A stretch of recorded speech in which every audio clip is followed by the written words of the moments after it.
Marijuana. Its use is widespread throughout our culture. Marijuana is so prevalent in our culture that it has been almost 20 years since we have had a United States president that didn't use marijuana at some point in their life. Bill Clinton was the first U.S. president to admit to trying pot. President Clinton admitted to possessing cannabis, but he wouldn't admit to inhaling it or liking it. When I was in England, I experimented with marijuana a time or two, and I didn't like it, and didn't inhale, and never tried it again. Many people don't want to believe that George Bush used cocaine and marijuana. When candidate Bush was asked about his past drug use, he refused to answer the questions about the indiscretions of his youth, preferring to say that they were irrelevant. The answer to whether he had used marijuana was no longer open to debate when one of his advisors, Doug Weed, released tapes in 2005 that he secretly recorded of phone conversations with George Bush when he was a presidential candidate. You want your little kid to say, "Hey, Daddy, President Bush tried marijuana, I think I will." No, I don't. You don't want that, do you? No, I don't want it. Well, that's the message we've been sending out. I wouldn't answer the marijuana question. Barack Obama was the first U.S. president to openly admit to inhaling marijuana. You asked other presidents that were running, did they inhale?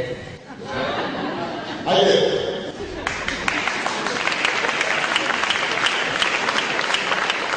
It's not something I'm proud of. Maybe it was a statement as a young man, but, you know, I mean, I'm not going.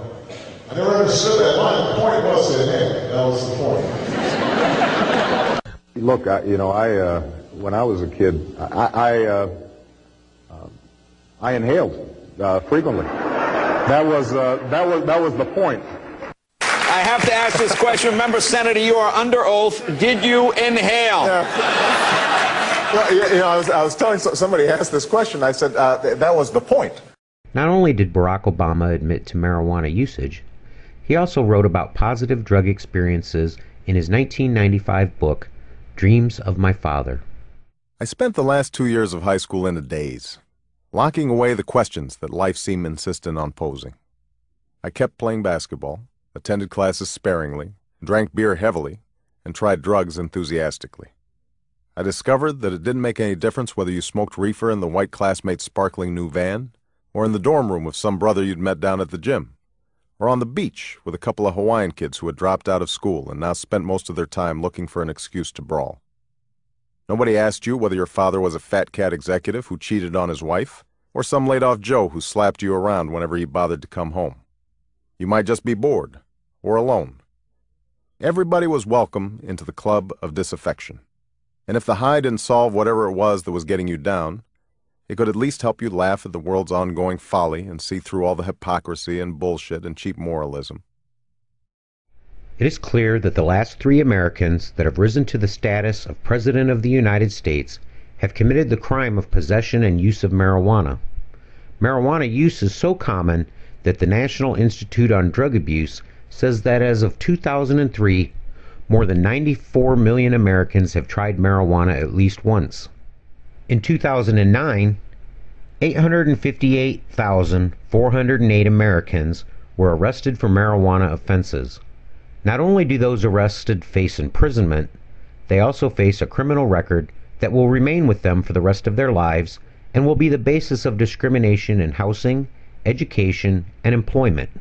When filling out an application, the question is not, "Have you ever used marijuana?" The question is, "Did you get caught?" Despite the widespread prevalence of marijuana in our nation, we have put those that get caught into a permanent underclass and place obstacles in their way for their entire life. Does this benefit our nation? Is it right that we encourage discrimination against those who got caught doing what so many of us have done? Does making it harder for those who got caught to get an education or to find work lower the productivity of our economy? Ask yourself, if Bill Clinton, George Bush, or Barack Obama had been arrested and given a criminal record while they were committing their youthful indiscretions, would they have been able to move on with their lives and become President of the United States? My name is Chris, and I'm a pothead for life, even though I no longer smoke. I am a pothead for life because I have a criminal record for possession of cannabis.